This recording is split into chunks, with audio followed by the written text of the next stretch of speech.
Bonjour à tous. Je ne sais pas si Emma est arrivée du coup.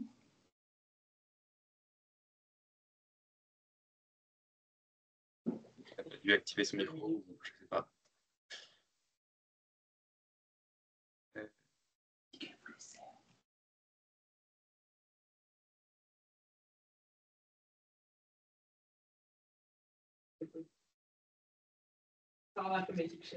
Bon, sinon, on commence et puis elle nous rejoint. Hein. Ouais, on a qu'à faire ça. Bonjour à tous. Merci d'être là au Forum des écoles vétérinaires et notamment celle de l'Alfort. Donc on va vous présenter nos ressentis sur la voie prépa, BCPST et puis TB. Donc on va le faire en deux parties. On va se présenter d'abord, donner nos expériences et puis dans la deuxième partie, on répondra à vos questions. Et si vous en avez, vous pouvez les mettre dans le chat et puis on y répondra après. Voilà. Merci.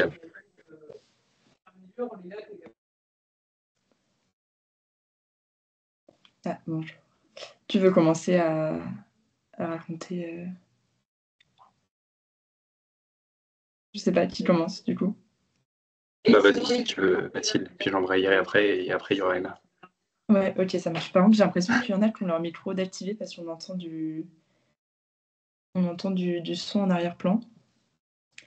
Mais du coup, je vais commencer. Alors, du coup, moi, je m'appelle Mathilde. Donc, j'ai fait la voie BCPST. Donc, j'ai fait ma prépa au lycée Fédherbe à Lille. Et donc, voilà. Donc, je l'ai fait. Ah, bah, il y a Emma qui vient de nous rejoindre. Donc, je l'ai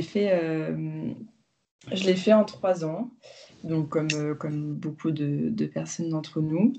Donc la prépa, après je sais pas vraiment le public qu'on a, je sais pas si c'est des gens qui sont déjà en prépa ou qui prévoient enfin qui sont au lycée et qui prévoient de faire une prépa. Mais sinon pour présenter un peu les ressentis, moi la prépa en soi je l'ai plutôt. Ah oui, vous répondez dans le chat, super. Ok, vous êtes au lycée pour la majorité. La prépa en soi, moi je l'ai plutôt bien vécu, je pense, parce que c'est des années qui sont assez compliquées en termes de charge de travail, mais je pense que quand on est dans un bon environnement, qu'on a une bonne équipe de professeurs et qu'on s'entoure des bonnes personnes, on la vit plutôt bien. Donc si je peux donner un conseil pour ceux qui sont encore au lycée, c'est de surtout faire les journées portes ouvertes des prépas pour se mettre un peu dans le bain de l'environnement, de discuter avec les étudiants, discuter avec les professeurs aussi pour prendre un peu l'esprit des lycées. Et franchement, moi, je l'avais fait avant d'intégrer la prépa. J'en avais visité une dizaine. Et je trouve qu'on arrive quand même à assez bien se rendre compte des établissements où on se sentirait bien ou pas. Et du coup, moi, j'avais été à Lille. Et donc voilà, donc en 2 ans, donc la première fois que j'ai passé le concours, c'était catastrophique, mais ça ne présage rien de mauvais pour la deuxième fois qu'on passe le concours. Donc voilà, je sais pas si vous pouvez peut-être raconter vos expériences avant qu'on parle de l'école. Donc moi c'est donc François. J'espère que vous m'entendez bien malgré le fait que je sois avec des écouteurs, parce qu'on est deux. La Wi-Fi de l'école est pas forcément super pour les vidéos, donc je suis forcé Oui, ça d'être va, chez on quelqu'un t'entend d'autre. bien. OK. Donc moi j'ai fait ma prépa en 2 ans, en 3 demi, comme on dit. Du coup j'ai fait partie de la première année où on pouvait avoir la voie Parcoursup. Donc évidemment je l'ai tenté. Faut le tenter, Parcoursup, c'est quand même bien si on peut l'avoir. Et puis après, moi, Parcoursup, j'étais en lycée, j'étais en Bretagne, donc, et mes parents étaient à Besançon, donc c'était un peu compliqué au niveau des priorités territoriales de Parcoursup. Donc j'ai été pris dans les derniers à peu près à Besançon, fin août. Mais, euh, mais par contre, j'ai passé 2 années de prépa que j'ai beaucoup aimé, dans le sens où je ne mettais pas en priorité les notes, parce que les notes qui comptent réellement, c'est le concours. Pendant l'année, ça ne sert pas à grand-chose, finalement, juste pour vous positionner par rapport aux autres, mais enfin, pas plus que ça. Donc, il ne faut pas se mettre une grosse pression pendant l'année, et au concours, il faut arriver frais. Et globalement, enfin, il y a moyen d'aller se promener en prépa et de vivre un peu. Faut bosser, voilà, c'est la prépa, elle tient bien son nom, mais je l'ai très bien vécu dans le sens où si vous arrivez à gérer votre vie à côté, à faire du sport, à continuer à vivre socialement et physiquement, honnêtement, ça peut être super bien. Et évidemment, après, du coup, avoir le choix d'aller dans les écoles, c'est chouette. Et du coup, j'ai bien pu choisir parmi les quatre laquelle des écoles je voulais faire. Donc voilà, je suis passé par Besançon, qui n'était pas très connu, mais c'est possible de le faire même en venant de la campagne. Il n'y a pas que les Parisiens. Oui, ça, je confirme bien. Et heureusement, d'ailleurs. Bonjour à tous, alors moi c'est Emma. J'ai fait une prépa un tout petit peu différente de celle de mes camarades. J'ai fait une prépa TB. Donc en fait moi je n'ai pas fait un bac général, j'ai fait un bac technologique, un bac STL. Donc il faut savoir que si vous choisissez de faire un bac technologique, vous ne pouvez pas tenter la voie post-bac. Du coup si vous voulez faire vétérinaire, vous êtes obligé de passer en prépa. Et du coup, au niveau du programme, on est quand même sur un programme assez similaire de celui des prépas BCPST. On a un peu plus de biotech et un peu moins de géologie, mais c'est quand même très similaire. Les épreuves sont aussi assez similaires. Et du coup, moi, j'ai fait 2 années de prépa. J'ai réussi en 3,5. Et du coup, pareil, je conseille aussi d'avoir un bon rythme de vie, de quand même avoir des passions quand même à côté et d'avoir un bon rythme de sommeil aussi, car je trouve que le sommeil est très important pour arriver quand même prêt au concours. Et, voilà, donc, et aussi être quand même bien entouré. Voilà, moi, c'est vrai que j'ai fait ma prépa aussi en internat, ce qui m'a permis quand même d'être. Ils nous ont parlé des pays qui étaient compatibles avec le confort, peut-être. Est-ce que c'est possible de couper votre micro, s'il vous plaît, et de poser vos questions dans le chat? Merci. Et moi, du coup, j'ai fait ma prépa à Lyon en internat, et c'est vrai qu'on avait une bonne ambiance, et du coup, ça permettait aussi de travailler en groupe et de se soutenir. Donc, je trouve que c'est bien aussi d'être quand même bien entouré. Voilà.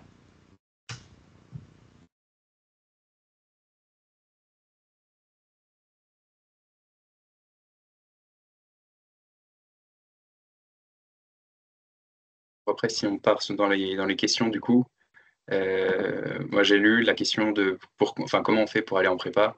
Oui, c'est Parcoursup. Normalement, vous avez 10 vœux si ça n'a pas changé depuis 3 ans, du coup. Vous avez vos 10 vœux et vous en mettez un pour Parcoursup si vous voulez devenir veto. Et par contre, ce qui est pas mal aussi avec la prépa, ce que j'ai bien aimé, c'est qu'en première terminale, je ne savais pas trop quel métier je voulais faire réellement. C'est-à-dire, je n'avais pas fait suffisamment de stages, parce que c'est compliqué de faire des stages quand on est encore au lycée. On n'est pas forcément très pris chez les vétos, mais ça se comprend aussi. Enfin, voilà, un stagiaire, c'est compliqué à avoir. Et donc, je suis arrivé en prépa en me disant, je vais avoir 2 ans de plus pour réfléchir à ma vie et à qu'est-ce que je veux faire plus tard. Bon, quand il faut bosser, on bosse tellement qu'on n'a pas le temps de faire de stage et qu'on profite de nos vacances comme on peut. Mais après, ce qui était bien avec la voie prépa, c'est qu'on avait plein de concours différents, plein d'écoles différentes. On peut faire de l'agro, on peut faire de la géologie, on peut passer par les INP, par Polytech. Enfin, il n'y a pas que Veto, et c'est une grande chance de pouvoir avoir autant de choix en faisant juste une voie d'accès, voie d'épreuve. On a des métiers très divers qui nous attendent derrière, et globalement, on n'est jamais déçu. Enfin, de toute ma classe en tout cas, parce qu'on a toujours notre groupe, et j'ai pas eu de déçu réel. Moi, j'ai essayé de noter un peu au fur et à mesure les questions, mais là, il commence à y en avoir pas mal.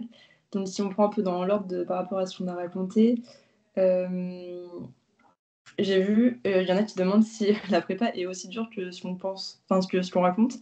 Alors ça dépend tellement de chacun que c'est un peu compliqué de juger là-dessus.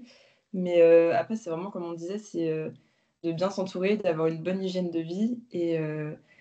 Et après, j'ai l'impression, pour ma part en tout cas, une fois qu'on est dedans, on se pose pas trop de questions genre sur notre vie ou quoi. On a juste tellement tout le temps d'échéances dans le style où on a des cours un jour, on sait qu'on les a en colle dans 2 jours, donc on doit les réviser. Après, le samedi, on a des tests. On est tellement tout le temps dans une routine que pour ma part, j'avais pas vraiment le temps de réfléchir au fait de est-ce que c'était dur ou pas, parce qu'on on sort jamais la tête de l'eau et du coup, on est dans notre routine et on est à fond dedans. Donc je pense que c'est ça qui peut paraître dur pour certains, mais si on arrive à bien se mettre dedans, ça finit toujours par payer et comme disait François, il y a tellement d'écoles et de voies possibles par la prépa que même si on n'a pas notre premier choix en général, c'est rare les gens qui ressortent de la prépa sans rien du tout, quoi, et sans avoir de projet qui lui plaît. Après, il y a quelqu'un qui demandait où étaient les prépas. Ça, il y en a vraiment partout en France, donc faut se renseigner sur internet. Pour les journées portes ouvertes, il y a quelqu'un qui demandait s'il fallait s'inscrire. En général, non. Peut-être des fois, il y a des visites d'internat où il faut s'inscrire, mais en général, il faut juste vérifier les dates bien à l'avance et y aller et être accueilli là-bas. Voilà. Alors, moi, je voulais juste revenir du coup sur la liste des prépas. Moi, c'est vrai que du coup, pour ma prépa à moi, il n'y en a que 8 dans toute la France. Voilà, il y en a très peu. Donc, dans les grandes villes, Lyon, Paris, Toulouse, Strasbourg, Lille, il y en a une en Bretagne, il y en a une dans le sud de la région parisienne aussi. Voilà, donc il n'y en a que 8 car c'est une toute petite prépa. On n'est vraiment pas beaucoup à passer le concours. Je crois qu'on doit être au total 160 à passer le concours. Voilà. Et il y avait quelqu'un qui demandait tout ce qui était spécialité, quelle spécialité vous conseillez à abandonner en général. Alors ça, je sais pas si François, tu vas avoir le même avis que moi, mais après, moi, je suis de l'ancienne génération, j'ai l'ancien bac, et du coup, j'ai pas eu besoin de faire ce choix-là, mais pour ma part, j'avais pris le bac SVT du coup, et je sais que d'avoir pris la spé, c'était pas vraiment une spé à l'époque, mais d'avoir pris un complément SVT, ça m'a absolument servi à rien pour la prépa, parce que la bio, c'est typiquement le truc où on vous donne le cours, vous devez l'apprendre, et à part savoir apprendre un cours, il n'y a rien de spécial à faire de plus. Alors que pour tous ceux qui avaient pris une spé maths et une spé physique, chose que je voulais pas parce que j'étais tellement amoureuse de la bio que je m'étais pas posé la question, mais ceux qui avaient pris spé maths et spé physique, ils avaient appris déjà plein de méthodes et plein de choses qu'ils ont pu réutiliser en prépa par la suite. Du coup, si je peux vous conseiller un truc, c'est de obligatoirement prendre maths et physique et après de voir, même si je sais que c'est compliqué en général d'entendre ça parce que quand on veut faire veto et quand on veut faire une prépa BCPST, on adore la bio. Mais vraiment, c'est pas ce qui va vous servir le plus pour la prépa.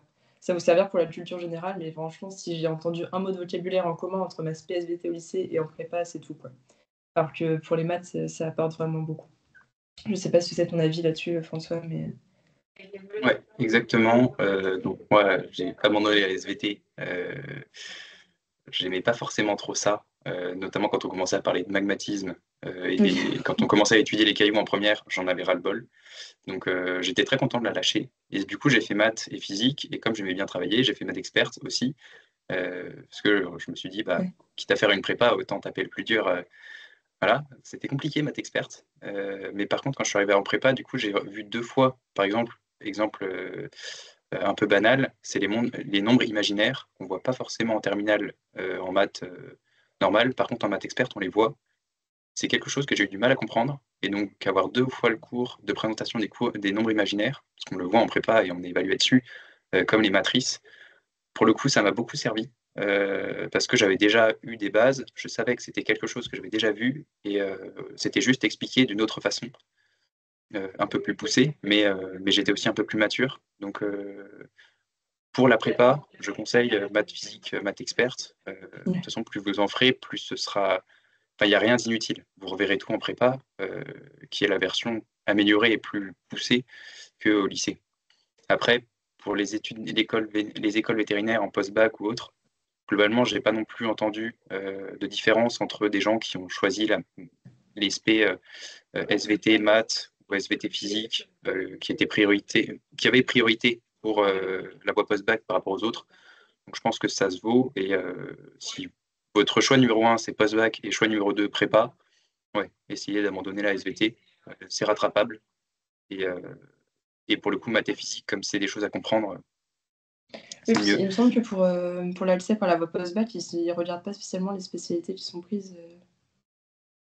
Ouais, je crois qu'ils regardent les notes surtout. Ouais. C'est assez flou dans tous les cas, la voie post-bac, mais Et ils le font Il n'y a, exprès. il y a aucune, Et il oui. y a aucun pattern de spé qui est éliminatoire, quoi. Si Oui, vous non, prenez non. maths physique, ce sera très bien aussi. Ouais. C'est même franchement conseillé, quoi. Après, faites ça aussi en fonction de vos moyennes. Enfin, si vous êtes très mauvais en maths, que vous n'y arrivez pas, que vous êtes largué, mieux vaut prendre des SVT physique avec maths complémentaires.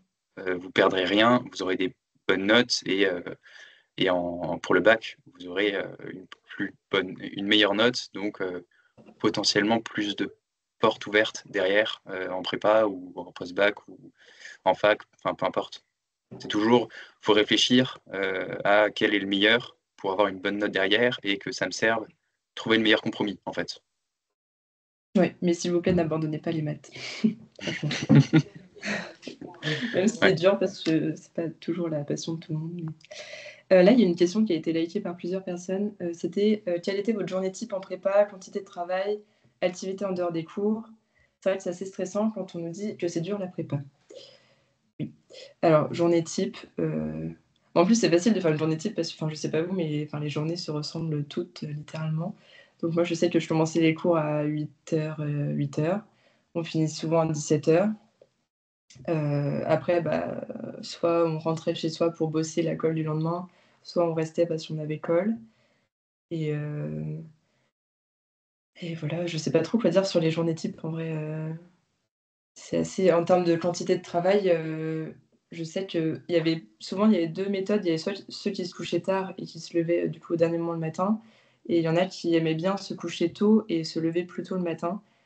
Ça, moi, je sais que je le faisais, les soirs de grande urgence, on va dire, où j'étais vraiment crevée et du coup, j'allais me coucher dès que je ressentais le besoin, parce que ça, c'est vraiment important, le sommeil. Et ça m'arrivait des fois de mettre le réveil à 4h30, 5h du mat pour bosser pour bosser ce qu'il y avait à bosser. Mais ça, faut vraiment trouver son rythme de sommeil, c'est ça qui est hyper important pour tenir sur la longueur, quoi. C'est c'est vraiment plus de l'endurance qu'autre chose, la prépa, en fait. Je sais pas pour Françoise si tu peux dire un truc sur la journée type, je sais pas trop quoi rajouter là. Ouais, c'était à peu près ça. J'avais DS le lundi matin, et puis j'enchaînais avec 3 heures de maths. Donc mon lundi, je savais que c'était le pire lundi possible. Et en plus, après, je prenais 2 heures d'espagnol parce que l'espagnol en prépa, du moins pour moi, c'était des points positifs pour les concours autres que Veto. Veto, ça Oui, ne c'était ça, servait à maintenant rien. ça compte plus pour Veto, ouais. Ça comptait pas pour Veto, mais comme mon objectif était aussi, dans tous les cas, de finir dans une école, quitter la prépa, et que avoir AgroParisTech ou les écoles Veto, j'avais encore du mal à choisir au bout de ma deuxième année. C'était toujours du positif. Et puis globalement, j'allais pas bosser le lundi soir. Je savais très bien qu'il fallait que je trouve un truc reposant. Donc l'espagnol me permettait de me reposer. Faut trouver ses méthodes. Moi, pour le coup, je suis du genre à bosser jusqu'à minuit, voire 1h du matin. Donc faut trouver son rythme. C'est sûr que si vous arrivez à le trouver pendant le lycée, en terminale, c'est Ouais, quand c'est même bien vachement ça. bien parce que vous perdez rien. Vous gagnez tout en termes de temps, en termes de vie sociale. Voilà, si vous arrivez à vous dégager du temps et à travailler plus efficacement, c'est génial. Si vous savez qu'à un moment, vous êtes 1 heure devant votre papier crayon et puis en fait, ça sert à rien cette heure de travail-là, allez courir, allez faire Oui, du c'est sport, clair. allez changer, regarder une série, Aussi, enfin, peu importe, ouais. mais si, ça sert à rien de bosser pour juste bosser. Faut être Ouais, et puis efficace. faut vraiment faire ce qui nous correspond, quoi. C'est pas parce que nos camarades de classe, ils disent que, oui, nous, on se couche à 2h du mat. Enfin, moi, au plus tard, je vais me coucher à peut-être 23h, 23h30 au plus tard parce que, en termes de journée type, on va dire pas les jours où il y avait un gros DS le lendemain. Mais, parce que moi, j'avais vraiment besoin de beaucoup dormir et c'est pas parce que vous avez des besoins différents des autres que vous allez pas y arriver parce que vous bossez moins. Enfin, ça se trouve, eux, ils bossent jusqu'à 2h du mat, mais est-ce qu'ils sont vraiment efficaces de minuit à 2h du mat? Ça, c'est autre chose, quoi. Il y en a une qui demandait, ça a été liké aussi, si c'était facile de rentrer dans les écoles Veto après avoir fait une prépa. Qu'est-ce qu'on répond à ça? Alors non, ce n'est pas facile. Emma, je sais pas c'est quoi tes Ouais. statistiques pour ta prépa, mais Alors, nous, on n'a que 11 places sur toutes les écoles. Donc, facile. On a une chance sur 7, une chance sur 8 en fonction des années. Donc, vous, je ne sais plus exactement. Mais ouais, on a 11 places et sur ceux qui veulent le veto, on est entre 70 et 85 élèves par an. Donc, ouais, une chance sur 8. Donc, non, c'est pas facile.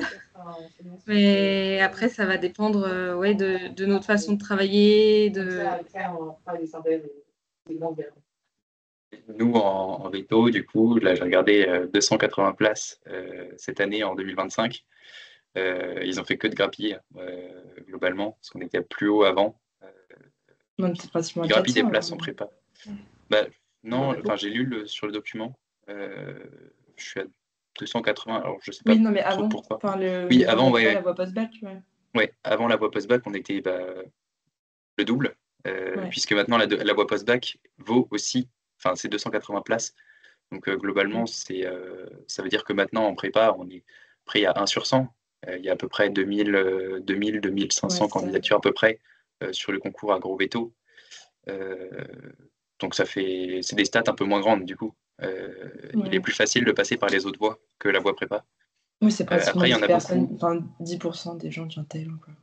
Oui, c'est ça. Et après, il y en a beaucoup parmi ces personnes-là qui tentent le agro-veto. Comme il y a le mot agro dedans, il y en a qui tentent et qui veulent vraiment agro-paritech, enfin les écoles d'agro, agro Oui, Dijon. c'est ça, faut pas se laisser décourager par Voilà. le chiffre de 2000, quoi. Ça. Le chiffre de 2000, c'est pas un seul concours vétérinaire. C'est parce qu'il y a d'autres écoles qui sont ouvertes aussi.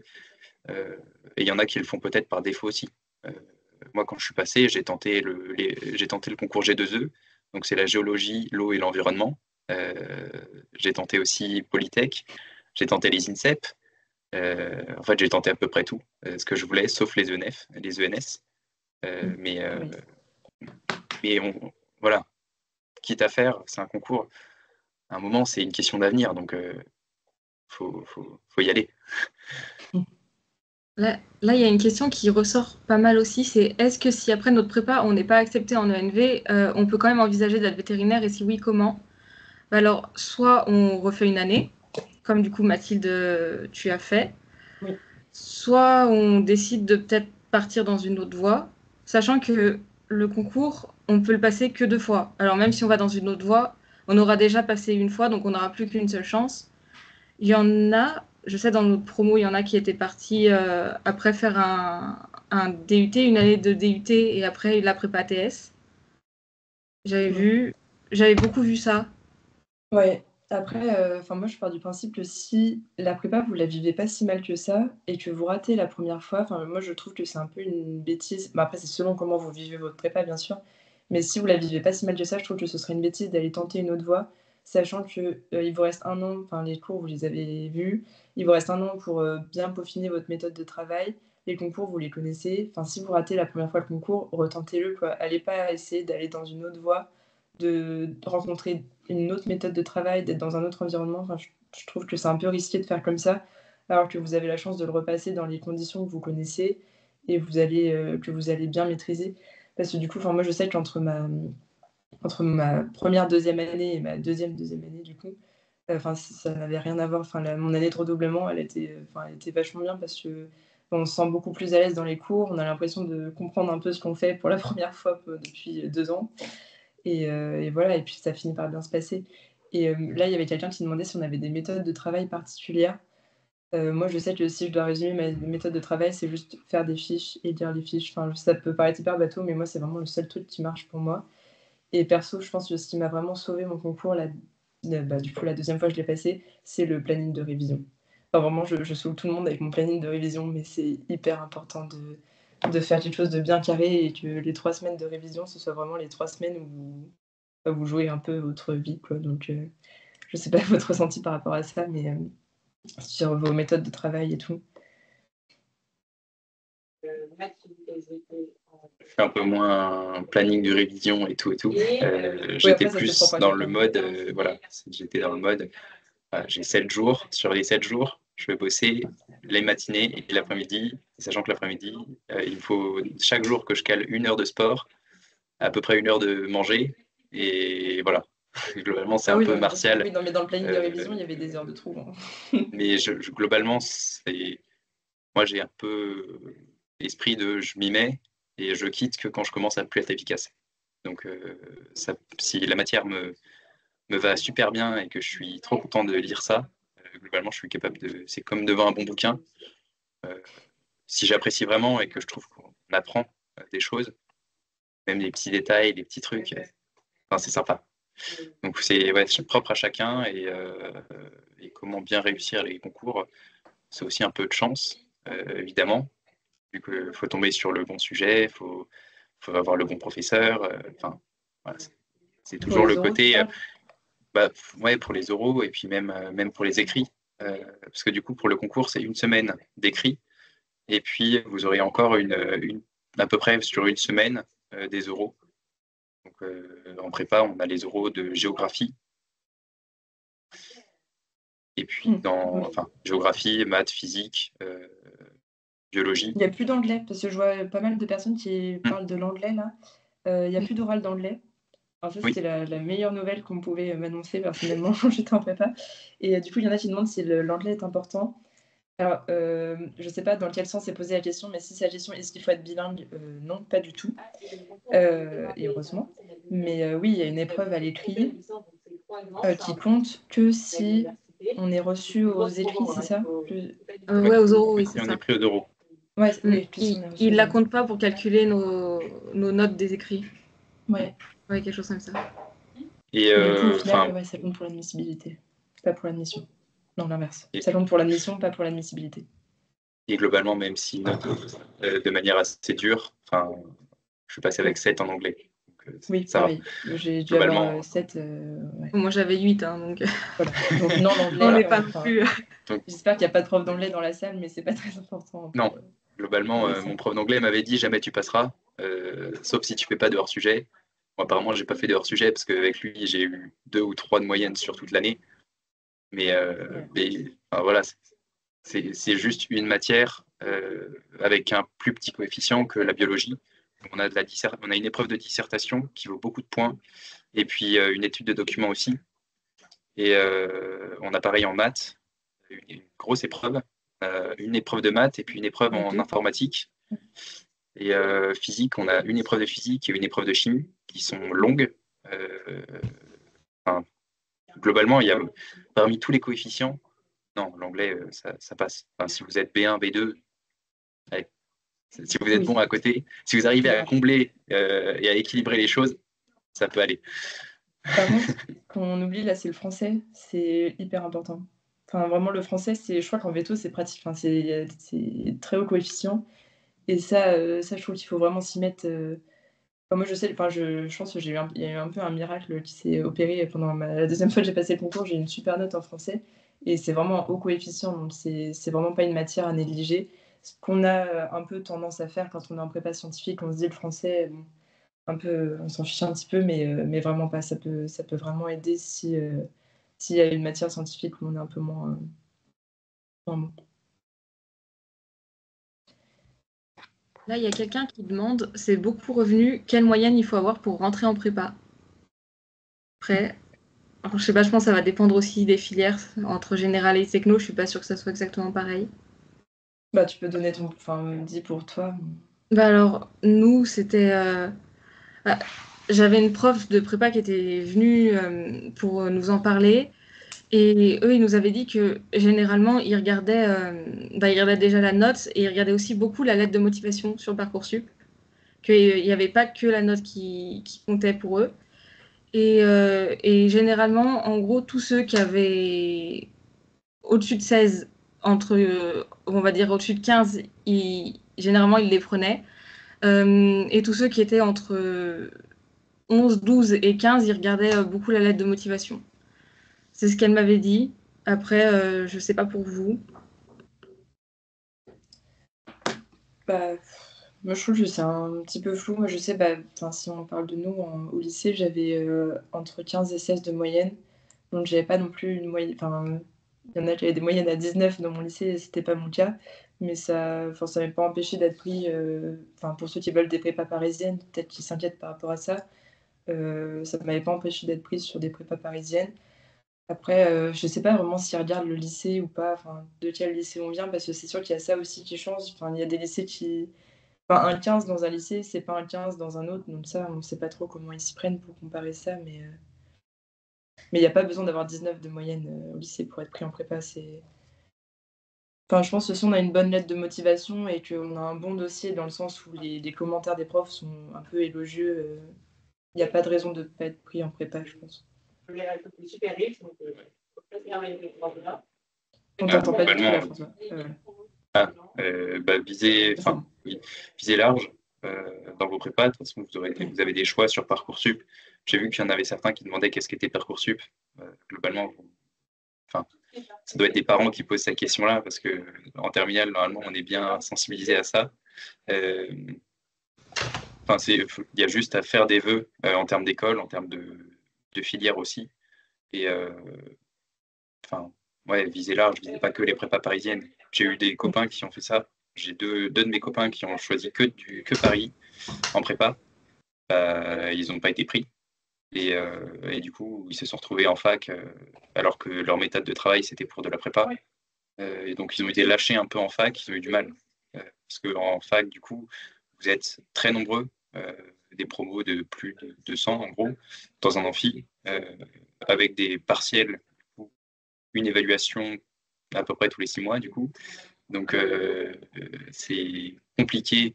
Vous êtes lâché par les professeurs. Vous n'avez pas un suivi comme en prépa, ou pour le coup, en prépa, c'est vraiment du lycée, rythme lycée, version un peu plus compliquée et un peu plus professionnelle. Globalement, vous avez un professeur en biologie, un professeur en physique et autres. Il y a un appel qui est fait. C'est des cours au tableau dans un lycée, souvent. Un lycée qui fonctionne de base. Et vous avez les mêmes notes, vous avez les DS qui sont là. D'école, vous avez en général 2 cols par semaine. L'école, c'est une interrogation orale. Moi, ça fonctionnait par semaine, maths, physique, et puis SVT, anglais. Ouais, dans ma prépa, en tout cas, ça fonctionnait comme ça. Donc, vous n'aviez pas de colle de français? Non, pas de colle de français parce qu'on n'en avait pas à l'oral. Donc, le français n'est qu'à l'écrit. Par contre, on avait des cols de géographie. Nous, en première année, on avait des cols de français quand même. En première année, ils nous mettaient des cols de français quand même pour nous entraîner, même si on n'avait pas d'oral. Après, ça dépend. Voilà. Et là, il y a une question qui revient beaucoup quand même, c'est comment fonctionne le concours? Donc, François, tu en avais un peu parlé tout à l'heure. Donc, que ce soit pour les 2 prépas, il y a d'abord une phase d'écrit. Et après, on est classé. Et si on est bien classé, on peut aller aux oraux dans un deuxième temps. Donc, pour les écrits, c'est sur à peu près une semaine. Nous, on a 7 épreuves. Parce qu'en fait, la biologie, chez nous, elle est coupée en 2. On a la SVT d'un côté et la biotechnologie de l'autre. Et après, on a pareil, français, physique, chimie, maths, anglais et info. Et à l'oral, pareil, à l'oral, il y a une épreuve de TIPE qui est très importante dans la note finale. Parce que nous, c'est un gros coefficient quand même. Je crois que vous aussi. Et du coup, les TIPE, on est par groupe. En fait, on doit répondre à une problématique sur un thème particulier. Et on présente notre projet, du coup, à l'oral. On a aussi une épreuve de TP à l'oral. Et ensuite, la géo, la physique, chimie, les maths et SVT biotech ou biologie, du coup. Voilà. Ouais, je n'ai pas grand-chose à rajouter. Au niveau de l'organisation du concours, reposer des questions si notre réponse vous a pas convenu, mais je n'ai pas grand-chose d'autre à rajouter. J'ai eu quelqu'un qui parlait de Unilassal et de pourquoi ne pas choisir l'option du privé. Nous, déjà, on n'avait pas cette option-là à l'époque. Et c'est pas qu'on choisit ou pas l'option du privé. C'est vraiment... déjà, il faut avoir les moyens d'y rentrer dans cette école qui est quand même très chère. Je crois que la dernière fois que j'avais regardé, c'était... je sais plus si je veux dire une bêtise ou pas, mais c'était pas aux alentours de 18 000 € l'année, un truc comme ça. C'est... Ouais, 14-16, je crois. Ouais, voilà. Ouais. J'avais vu 13 000 la première année et après vers 10 000 les années. Après, ça augmente. Ouais, ça augmente au fur et à mesure des années. Donc là, À c'est 15, d'autres problématiques. En fait, là, c'est augmenter plus des problématiques de niveau de travail, de charge de travail, c'est vraiment des problématiques financières plutôt. Mais bon, après, on peut faire aucun retour là-dessus, mais c'est sûr que si vous avez les moyens d'y aller et que vous êtes pris, bah, je vois pas ce qui peut vous faire choisir de la prépa plutôt que d'être pris directement en école. Après, il faut savoir que l'UNILASAL, ils ne sont pas vraiment intégrés au fonctionnement des autres écoles. Enfin, ils ne font pas partie du groupe des écoles nationales vétérinaires françaises, ils sont un peu à part pour l'instant. Donc, on ne sait pas trop ce qui s'y passe, quoi. La première promo sortira en 2028. Donc, c'est la même que la nôtre. Ouais. Ils ont commencé en même temps que nous. Ils ont commencé l'an dernier à recruter. Donc, pas assez de recul. On ne peut pas trop en parler comme ça. Moi, j'ai vu les questions sur les différences entre la prépa et le milieu veto. Est-ce qu'il y a une marche? En soi, non. Enfin, je suis arrivé l'an dernier, du coup, en rentrée, deuxième année, et j'ai pas eu trop de besoin. Vu qu'on vient, en fait, c'est le même phénomène qu'en prépa. J'ai vu les questions aussi sur qu'est-ce qui manque en prépa. Mais globalement, la prépa, les gens viennent avec plusieurs spécialités différentes. Il y en a qui ont laissé les maths, il y en a qui ont laissé la physique, il y en a qui ont laissé la biologie. Donc forcément, les professeurs sont obligés de se remettre au niveau de chacun. Donc, ils vont réaborder les mêmes notions de base de chacun. Ils ne vont pas s'attarder dessus. Mais si vous n'avez pas vu telle et telle notion, il faudra la travailler vous, personnellement. Mais il faut se dire aussi que les matières que vous avez choisies, vous, dans le cours, il y aura des trucs que vous avez déjà vus. Donc ça peut être un côté rassurant. Et ça va être la même chose du coup en deuxième année. Quand on rentre en deuxième année, en prépa veto, donc en prépa BSPST, on n'a pas vu la même chose que la voie C avec la fac ou les prépas ATS. Voilà, on n'a pas vu la même chose, donc il y a une remise à niveau. Donc le premier semestre est plutôt calme, même s'il faut bosser. Là, il y a des nouvelles notions forcément pour chaque voie d'entrée, mais ça se fait plutôt bien. Et après, on se met dans le bain. Globalement, il faut bosser en milieu veto. Il ne faut pas se leurrer la face. On a des partiels, on a des évaluations. Il y a beaucoup de choses à apprendre par cœur. On a des épreuves qui commencent à être pratiques maintenant en troisième année. Et puis, plus on va aller dans les années, plus on va être mis au contact des animaux. Donc, voilà, il ne faut pas avoir trop peur de ça. Les marches sont là, mais et globalement, c'est plutôt dans le bon sens. C'est plus un canapé, un fauteuil, une petite descente avant de remonter et de travailler au même niveau que tout le monde. Ouais, alors moi, j'ai juste une petite mise en garde à faire par rapport à ça, parce que moi, je suis vraiment rentrée en école veto en me disant, ça y est, la prépa, c'est fini, c'est chill, on va être tranquille. Et bien, pas du tout. Enfin, même vraiment pas, en fait. Enfin, je trouve que, enfin, moi, la A2, ça a été quand même assez compliqué de se mettre dedans, de retrouver une méthode de travail, parce que j'avais un peu voulu abandonner ma méthode de travail de la prépa en me disant, ça y est, c'est derrière moi, on n'en parle plus, les fiches, quelle horreur. Alors que là, du coup, en deuxième année, j'ai repris complètement ma méthode de travail de prépa, parce que c'est ce qui me permet de bien apprendre les cours. Donc, il ne faut vraiment pas rentrer dans l'école en se disant que ça va être tranquille, parce que je pense qu'il faut beaucoup bosser. Après, peut-être qu'il y aurait d'autres de nos camarades qui ne diraient pas du tout la même chose, mais je pense que nous trois, on est assez raccord là-dessus. Et voilà. Et donc oui, non, l'école, c'est assez compliqué.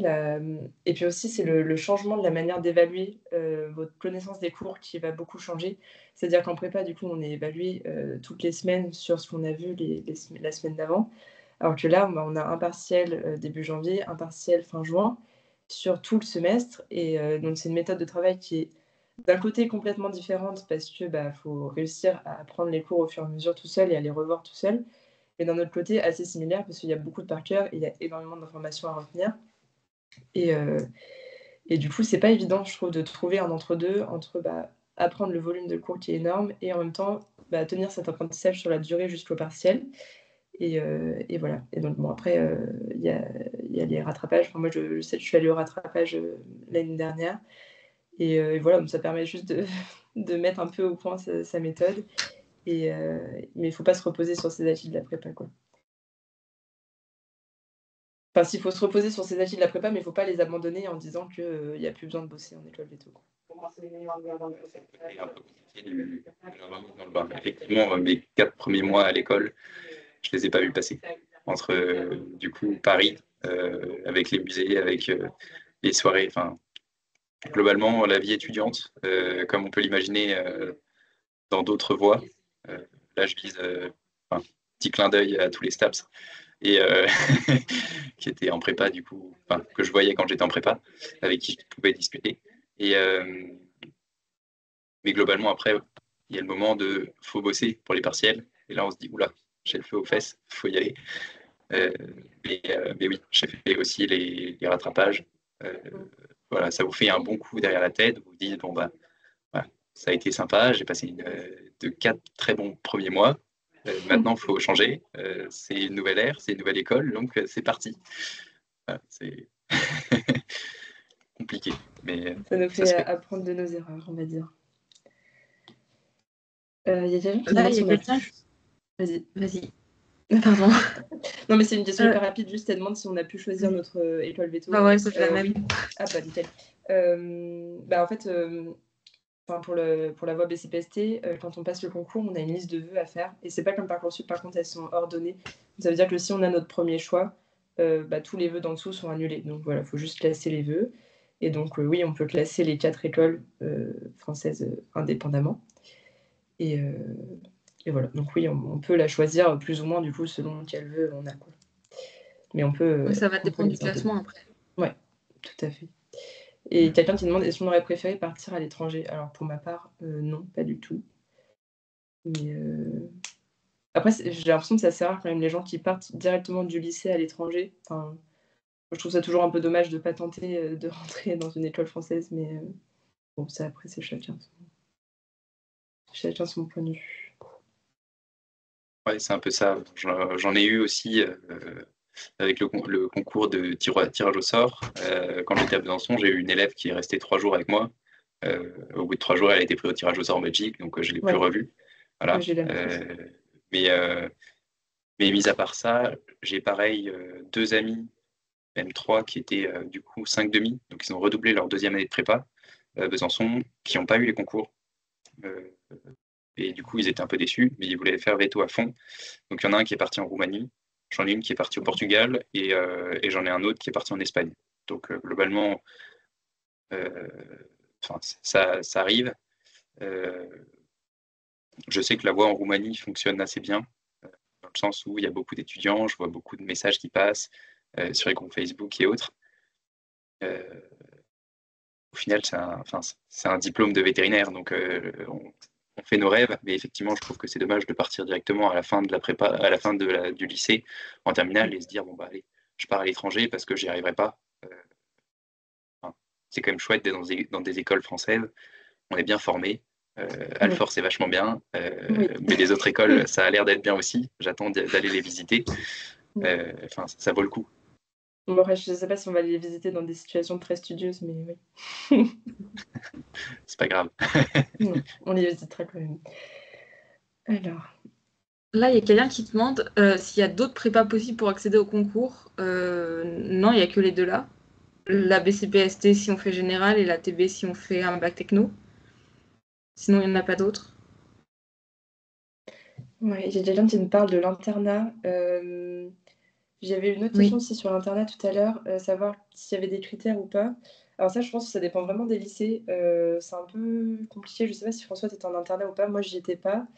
Je l'avais demandé partout et je l'ai eu à une seule prépa. Donc je sais qu'à Paris, je n'étais pas du tout prise en internat. Donc je ne sais pas s'il se base sur les notes ou pas, ou si c'est parce que du coup, comme j'habite proche de Paris, j'étais pas prise. Et à Lille, ça a été l'inverse. C'est parce que j'habitais trop loin. Donc c'est un peu compliqué. On nous a expliqué que l'internat fermait le week-end et du coup, ils privilégiaient plutôt ceux qui habitaient pas très loin. Ce que je trouve un peu bête parce que dans tous les cas, c'est un peu notre problème de savoir comment on rentre chez nos parents le week-end. Mais donc oui, il y a souvent des critères d'éloignement. Je sais qu'il y a des critères d'âge aussi. Enfin, ceux qui rentrent en prépa en étant mineurs, ils sont souvent priorisés. Et il y a les notes aussi qui rentrent en compte, il me semble. Enfin, après, je pense que ça dépend des Ça va écoles. dépendre des lycées. Nous, c'était vraiment que la distance. Et par contre, ils ne regardaient pas forcément, même s'ils étaient loin, du moment que... ils disaient qu'ils pouvaient rentrer chez eux le week-end et tout, ils ne regardaient pas trop. Nous, à l'internat, on était à Lyon. Et il y en a qui venaient de Toulouse, il y en a qui étaient de Paris et qui étaient à l'internat et qui se débrouillaient après pour rentrer le week-end. Et ils prenaient. Nous, c'est vrai qu'ils essayaient un maximum de prendre si on demandait l'internat. Après, ça va vraiment dépendre des lycées. Et moi, j'avais vu, pour rester sur l'internat, on m'avait demandé si c'était mieux d'être en internat. Ça va dépendre des personnes, de notre façon de travailler. Moi, c'est vrai que ça m'a beaucoup apporté parce que ça donnait un cadre. C'est vrai que je sais que si j'habitais toute seule, je serais rentrée chez moi, j'aurais pas forcément été motivée pour travailler derrière et j'aurais peut-être pas travaillé autant que j'aurais dû, alors qu'à l'internat, vu qu'on avait tous à peu près le même rythme, on était tous motivés pour se mettre à travailler en même temps, on pouvait se poser des questions si on était bloqué, ça nous permettait d'avancer. Mais moi, je pense que ça va vraiment dépendre de notre personnalité et de comment on aime travailler aussi. Ouais, parce que ouais, bah, moi, du coup, c'est un peu enfin, j'allais dire un peu l'inverse, non. Mais c'est vrai que, bah, moi, j'aimais bien, me retrouver, tranquille, le soir, toute seule chez moi. Puis dans tous les cas, enfin, j'avais toujours, quelqu'un à qui je pouvais poser des questions si problème. Et c'est surtout que dans ma prépa, en première année, on était 4 par chambre et je trouve que ça commence à faire beaucoup, 4 par chambre pour, avoir le même rythme à 4. Et parce qu'entre les chambres des filles qui se couchent à 3 heures du mat et celles qui sont pas trop dans un mood de bosser, enfin, c'est un peu compliqué. Par contre, en deuxième année, ils étaient tout seuls dans leur chambre et là, enfin, je trouve que c'est vraiment l'idéal parce que tu as tous les inconvénients enfin, tu as tous les avantages d'être en internat, donc la proximité des copains et voilà et tu as pas les inconvénients de la vie en communauté, quoi. Mais du coup, oui, ça dépend vraiment de chacun, quoi.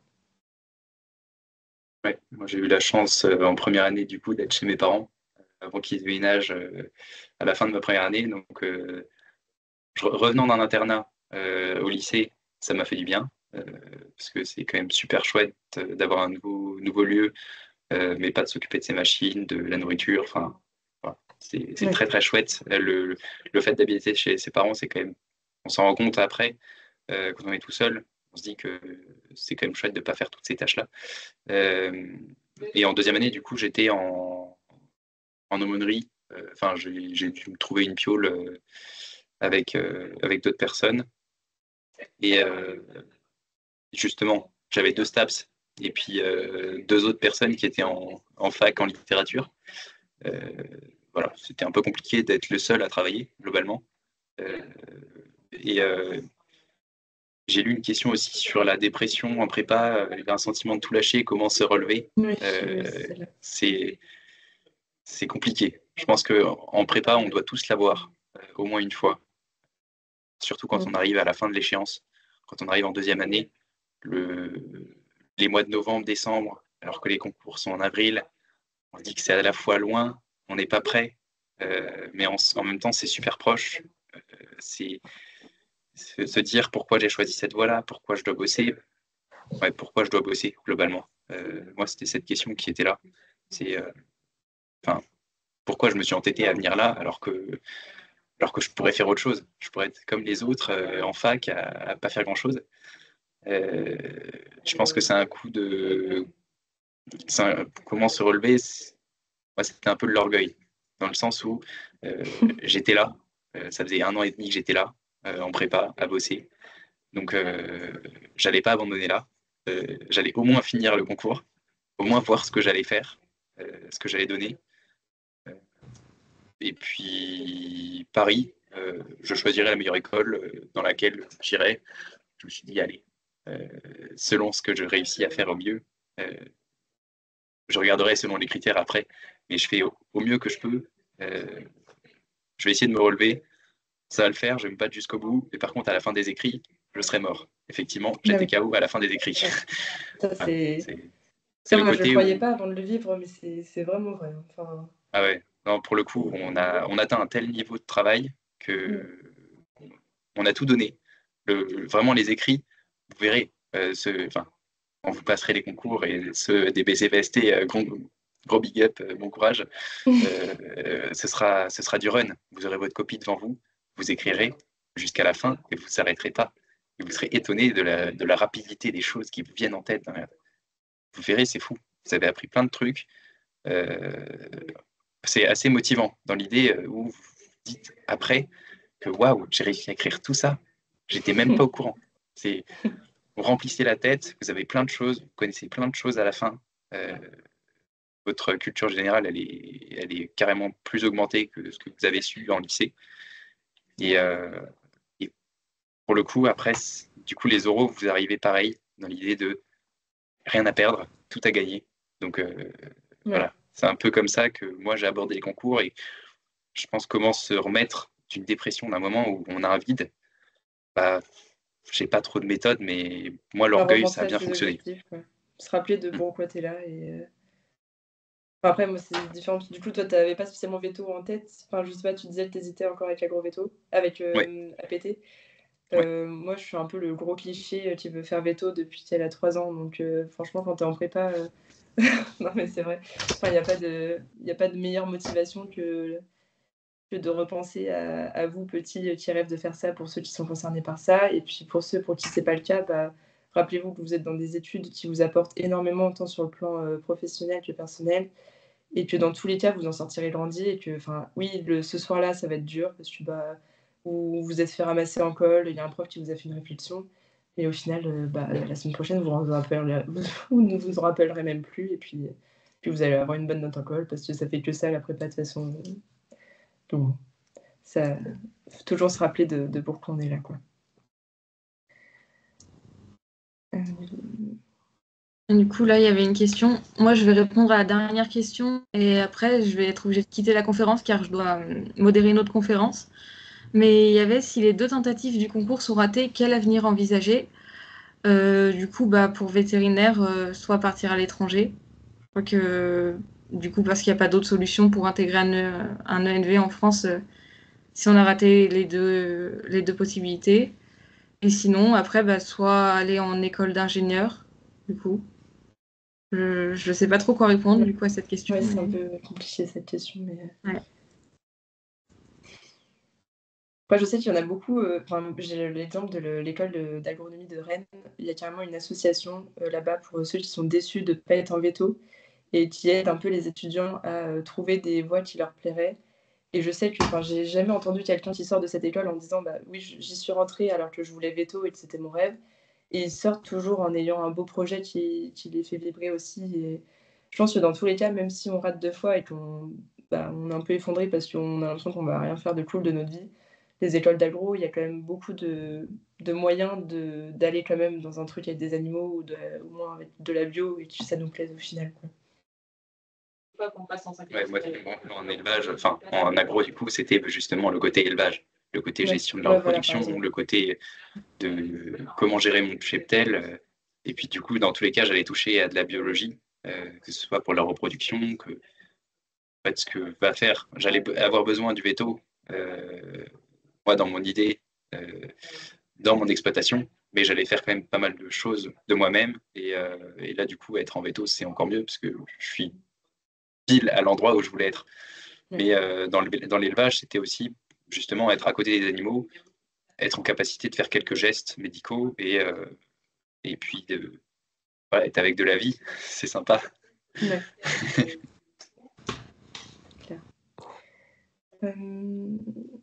Alors juste du coup, moi, je vais partir.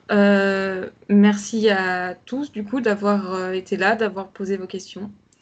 Et puis, bonne continuation par la suite. Du coup, il reste 2 conférences, je crois, une à 15h et une à 16h30 sur la profession vétérinaire.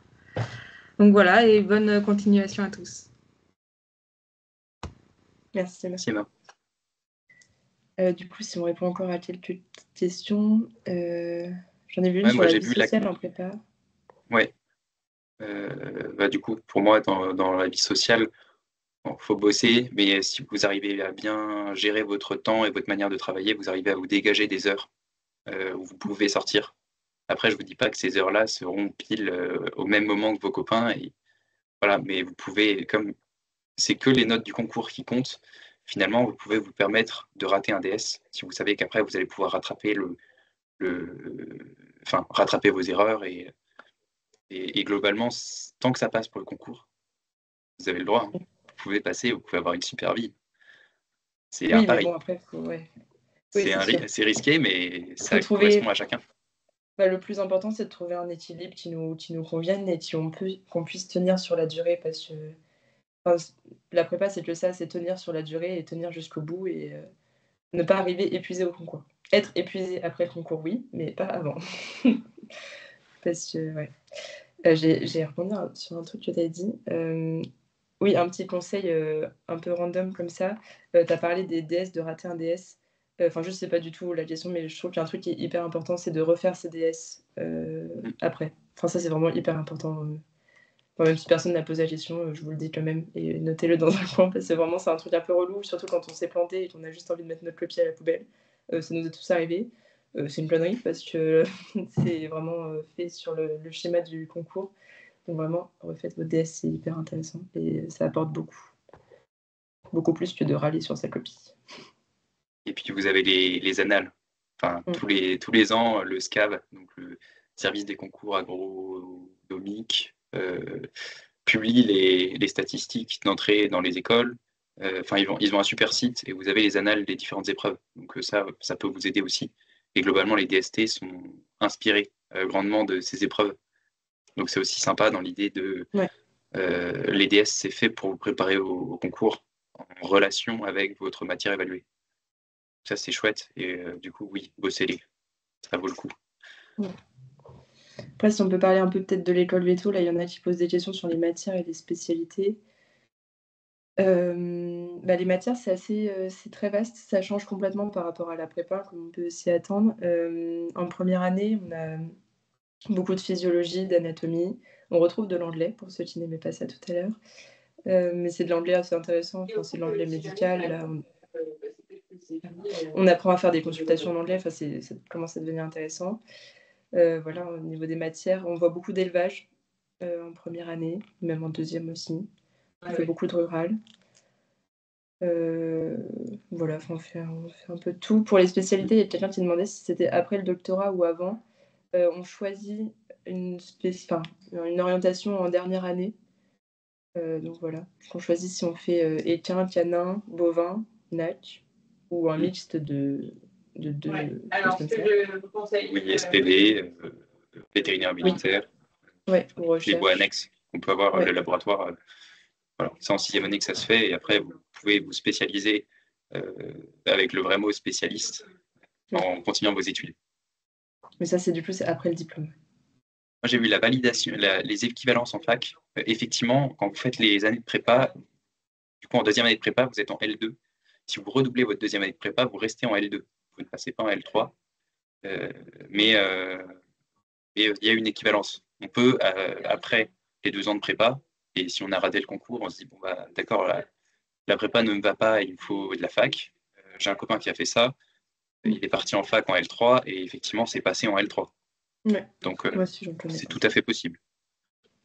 Moi aussi, ça, c'est très bien, je trouve, pour les gens qui se sentent pas bien en prépa, mais qui savent quand même qu'ils ont de la ressource pour réussir le concours, quoi.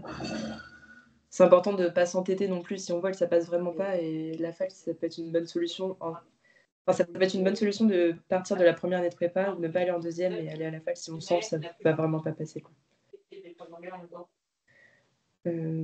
Est-ce qu'il y a des logements prévus autour de l'école? Du coup, à Alfort, on a un campus. Voilà. On a un campus à Lyon, ils ont un campus aussi. À Toulouse aussi, à Nantes, ils en ont pas. Nantes, après, dans Paris, c'est plus compliqué de trouver des prix abordables autour de l'école. Ça se fait quand même, notamment en colocation. Lyon, c'est Marcy et Étoile, donc on peut trouver autour, il me semble. Et puis Nantes et Toulouse, c'est à peu près pareil. Donc, pas trop de soucis au niveau des logements. De toute façon, s'il y avait un réel problème, vous le sauriez dans les médias, à mon avis. Donc, pas de nouvelles, bonnes nouvelles. En général, on arrive quand même à se trouver des places. Oui, non, ça se passe. Il y en a qui demandaient tout à l'heure si c'était important de faire des stages au lycée pour être pris en prépa. Moi, je dirais plutôt que c'est important de faire des stages pour juste enrichir sa culture du métier et pour sa culture personnelle. Je pense pas que ce soit vraiment un critère pour être pris en prépa d'avoir fait des stages. Mais en tout cas, c'est toujours mieux pour soi, quoi, plutôt que pour être bien vu par la prépa. Après, j'ai vu aussi les questions sur les sélections des prépas. Comment est-ce que vous avez sélectionné vos prépas même si on en a un peu abordé en soi, quand on regarde les données sur les entrées des prépas parisiennes, oui, effectivement, ils mettent pas mal de monde dans les écoles Veto. Après, ils sont beaucoup de classes. Ils sont 3 classes, je crois, à Saint-Louis. Ginette, à peu près pareil. Et globalement, ils ont à peu près les mêmes taux de réussite que moi à Besançon. J'en ai eu 2 à l'ENS. Puis, moi et un 5,5 en veto. On était 32, je crois. Donc, globalement, on était sur les mêmes normes. Ben, c'est à peu près équivalent. En fait, ce qui diffère entre les prépas, c'est juste les enseignements et enfin, les professeurs. Mais globalement, le concours est le même, le programme est le même. On est noté par les mêmes professeurs, parce que les copies se retrouvent toutes au même endroit. Donc la différence n'est pas grande. Si vous êtes dans une prépa parisienne, vous n'avez pas forcément plus de chances, beaucoup plus de chances de rentrer en école veto. Bah, après, en fait, c'est leur sélection qui fait qu'il y a plus de réussite. En fait, c'est juste que certaines Oui. prépas parisiennes, ils sélectionnent tellement haut que forcément, comme ils prennent à la base des élèves qui sont excellents au lycée, forcément, ils intègrent 16 personnes à Alfort dans notre promo, quoi, ce qui est énorme, sachant que moi, à FEDERB, j'étais la seule arrivée de ma prépa à Alfort. Et après, au niveau du choix de la prépa, moi, ce qu'on m'avait dit, je trouvais ça assez pertinent, c'est OK, vous allez être pris dans des très bonnes prépas parisiennes, mais est-ce que vous préférez être en fin de classe, en fin de liste de classe, au niveau du classement, mais dans une super classe, ou est-ce que vous préférez être plutôt en moyenne, voire tête de liste, dans une prépa un peu moyenne? J'avoue que moi, pour le moral, j'avais choisi la deuxième option. Et j'avais préféré être dans une prépa qui intégrait certes moins de gens en veto, mais où j'allais bien me sentir. Et surtout, comme je disais tout à l'heure, faire des journées portes ouvertes. Et juste, j'avais senti l'environnement à Lille, l'ambiance, je la trouvais géniale. J'irai là-bas, quoi. Vraiment, avoir le ressenti sur l'école, c'est hyper important. Il y a des recommandations de BB1 à la fin. Mais c'est pas demandé. Je ne sais pas quand est-ce qu'on s'arrête parce qu'on pourrait faire ça tous les après, mais je sais pas si. Normalement, c'était censé être 1 heure, donc Ouais. peut-être 2 dernières questions, et puis voilà. Ouais, après, le truc, c'est que là, il y a des questions auxquelles on a déjà répondu. Donc, si vous avez. Effectivement. Il y a des groupes. Parce que du coup, il y a quelqu'un qui demandait pour la voie TB, donc c'était Emma qui était là tout à l'heure qu'on a parlé. Pour la voie B, il y a un groupe qui s'appelle. Ouais, sinon, de toute façon, si vous avez des questions auxquelles on a déjà répondu, comme le form est enregistré, il n'y a aucun souci. Ce sera posté sur le site des écoles vétérinaires et sur le site d'Alfort, donc il n'y a aucun souci. Et puis voilà, si vous avez encore des questions après, notamment ceux qui sont en première ou en terminale, pas de souci. De toute façon, tous les ans, on refait ce genre de forum.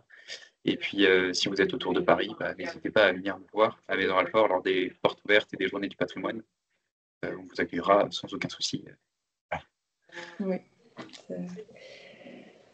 En tout cas, on va vous souhaiter un bon courage à tous ceux qui sont en prépa ou qui ont le projet d'y aller. Et voilà, on ne perd jamais espoir et on croit toujours en ses rêves et c'est ce qui est le plus important. Vous finirez veto. Si vous voulez, vous finirez. Ouais. Peu importe la manière et comment vous irez, vous finirez. Pas de souci. Vous serez nos confrères, Allez. pas de souci. Bon courage à tous et merci beaucoup d'avoir participé à la réunion.